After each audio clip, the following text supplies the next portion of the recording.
Do you pay attention, my people? There's a video, or rather a headline that was making rounds on the internet about how Peter Mba has sworn that he will remain the governor of Enugu State. So even if he departs, that he will still instill somebody who is going to maintain that, what they call it, that momentum of making sure that Biafra never happened. Let me repeat. I repeat myself. I will remain a governor for life in Enugu State to make sure that no any trace of Biafra will be found in my territory. Governor, Enugu State laments. When he made this comment is when he increased the salary of customary court judges, Supreme Court, High Court, and also Appeal Court judges in Enugu State. They are preparing for 2027, and also the Mba is also preparing for 2027, 2031, 2035. In fact, he said he wants to become the life governor, either physically or through proxies. So Biafrans, if you get this message, what do you think we should do? Because this man needs to be crippled before he cripple the Biafra movement. This is how he started. This is how Dave Umahi came out and told us that Ebonyi State is not part of Biafra, and he maintained it. And we are busy watching all these people making mockery of our movement. You see, all this analysis is sometimes when I want to do it, I get tired of doing it because people complain, say I talk too much. Even when I try to give them a very, very important information that is good for this, our struggle. And when he more Governor Mba approves a salary increase for customary court judges and also appeal court and other judges, according to the information before me here.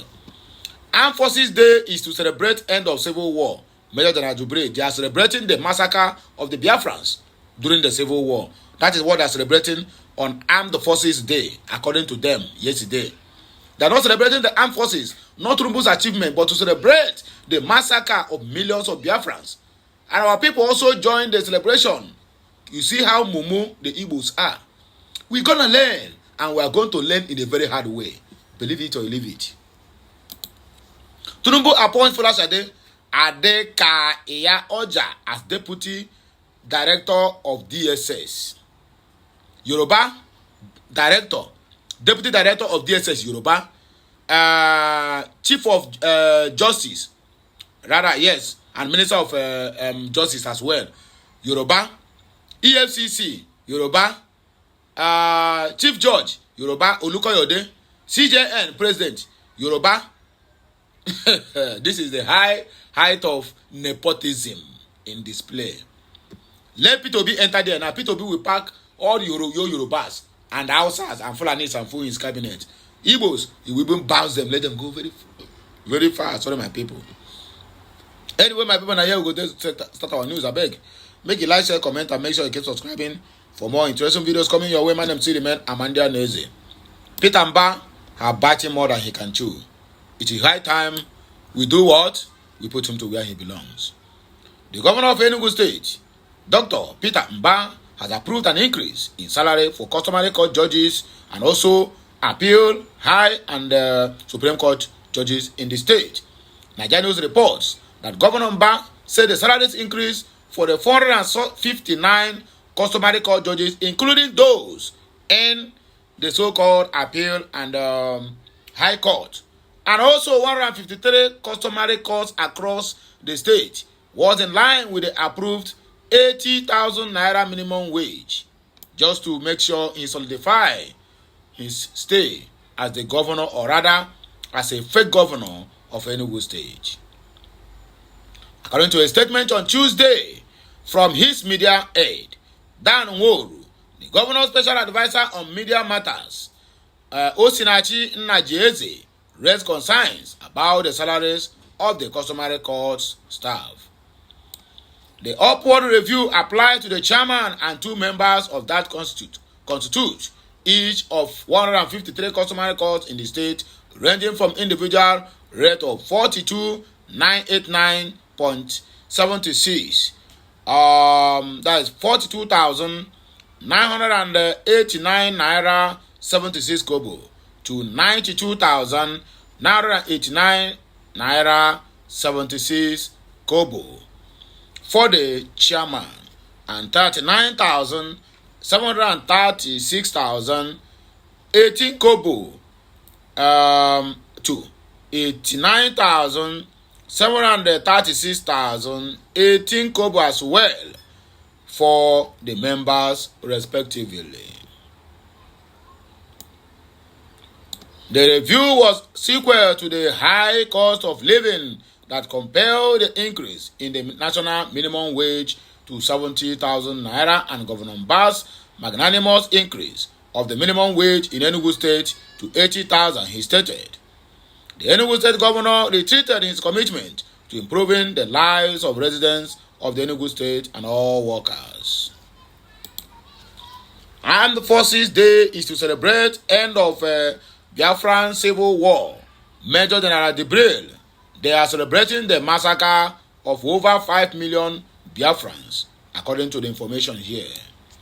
The national chairman of the Nigerian Legion, Major General Abdul Malik Jibril, retired, has said the Armed Forces Remembrance Day was a day to celebrate the sacrifices of men of the Nigerian military who sacrificed their lives for the nation. General Jibril disclosed that January 15 was chosen as the Armed Forces Remembrance Day to also mark the end of Nigeria Biafra 30-month civil war. Rather, change it, Nigeria genocidal war against the Biafra for over 30 months. Nigerians reported that President Bola Ahmed Tinubu, Vice President Kashim Shettima, who is the Commander-in-Chief of Boko Haram, and 36 state governors took turns on Wednesday to lay rounds in honor of late servicemen. But which one have been remembered? Have they remembered the people who had died in that civil war, which is the Biafrans, that they suffocate? Nobody remembers them. Even our own people. The day we are doing a Remembrance Day, all the Southeast governors, they are the ones even calling out talks to come and attack the Biafrans. Now, our mumu, anyway, no problem. Speaking in an interview with Arise News on Wednesday night, General Jibril said the effort of the military in protecting the nation required commendation. It is a day of fulfillment by the federal government that has set aside this particular day, 15 January, as a day of celebration and commemoration of their fallen heroes, who have at different times in their history contributed and also sometimes made supreme sacrifices during the engagement of Nigerian military, both during the First, Second World War and then under the unfortunate massacre, or rather genocidal war of Nigeria. Various United Nations peacekeeping engagements that Nigerian troops are involved, and of course, internal security operations that is still taking place, and the various theaters where our soldiers are. It is a day set aside to remember and to celebrate, to remember very solemnly those who made the supreme sacrifice, and of course, a day of joy because we remember the day the so-called genocidal war was ended. That is after 30 months of unfortunate genocidal war on the 15th of January 1970. That is when the civil war ended, he said. The Nigerian chairman of the national chairman of the Nigerian Legion said no government will want to delist the significance of the Armed Forces Remembrance Day. He continued, so the Nigerian government decided to make it a day that we will remember those who have made the supreme sacrifices and also celebrate those who are living, those who have served and retired, those who will still serve, or rather who are still serving actively. This day is very significant and it is testimony to the commitment of successive governments in Nigeria. That is the day we come to be remembered forever. I cannot imagine a day, any regime that will come and say they don't want to remember the foreign heroes and who defended the integrity, territorial integrity of this country, internal security and sacrifices that make us to go to sleep and wake up, fine.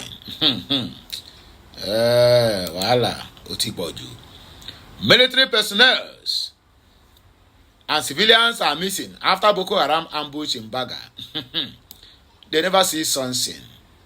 This is just the beginning. This 2025, if bandits, Boko Haram and terrorists do not take over the northeast, northwest, and north central, make I know wetin cause am. Uncertainty looms as an unspecified number of Nigerian military personnel and civilians remain missing following a deadly ambush by Boko Haram insurgents in Baga, a community at the fringe of Lake Chad. The military source disclosed that the ambush occurred during a mission to recover the bodies of 40 residents killed in an earlier Boko Haram attack. Speaking anonymously to Channels Television, a soldier said the recovery team, comprising members of the armed forces and civilian volunteers, came under heavy fire from the insurgents. According to them, they say their troops went in search of the dead bodies of civilians killed by the terrorists. We went too far in search of them, and the terrorists ambushed us. There was an exchange of fire, and they killed some of our soldiers, the source revealed. While the exact number of military casualties remains unconfirmed, the source added that some soldiers are still missing, with the recovery of the bodies ongoing. In addition to military personnel, the ambush also involved approximately 50 civilians, including members of the Civil Joint Task Force (CJTF), local hunters and vigilantes, who mobilized to retrieve the bodies of villagers killed in the initial attack.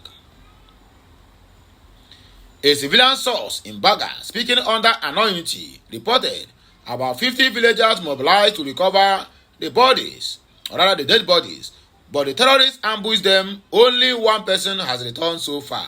We are waiting for others out of 50. The source refrained from estimating military casualties, but confirmed that the missing civilians included members of the Civilian Joint Task Force and local hunters. Nigerians understand that the ambush followed a gruesome Boko Haram attack on Tuesday, during which 40 residents of Baga were killed. A separate attack in Goza also resulted in 6 deaths, reportedly including 5 repentant insurgents and members of the Civilian Joint Task Force. They are busy looking for Biafrans to kill, and these people are busy disappearing their military and even the civilians as well. The words of Martin Nnamdi Kanu will never fall on the ground for nothing. It must surely come to pass. Tinubu appointed Folashade as DSS Deputy Director General, Yoruba Local. That is what we are saying. President Bola Ahmed Tinubu has approved the appointment of Folashade Arenola as the Deputy Director General DDG of the Department of State Service (DSS), marking a historic move in the agency's structure. This unprecedented decision has drawn widespread commendation from the serving and retired DSS officers, who hailed it as a step towards restoring professionalism within the intelligence agency. Nigerians understand that this appointment is reportedly based on recommendation by DSS Director General Oluwatosin Ajayi through the National Security Advisor (NSA) Nuhu Ribadu, aligns with the original organizational structure of the DSS, which includes 3 deputy directors generals. A source within the agency who spoke with Vanguard said this appointment is in line with the DSS extant regulations.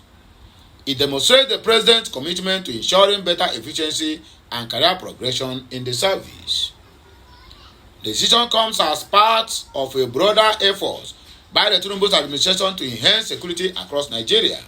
The president had previously tasked the heads of security agencies to propose strategies for improving their service delivery. Adekaya Iyaoja, a native of Kogi State, has been lauded as a highly qualified choice for the position.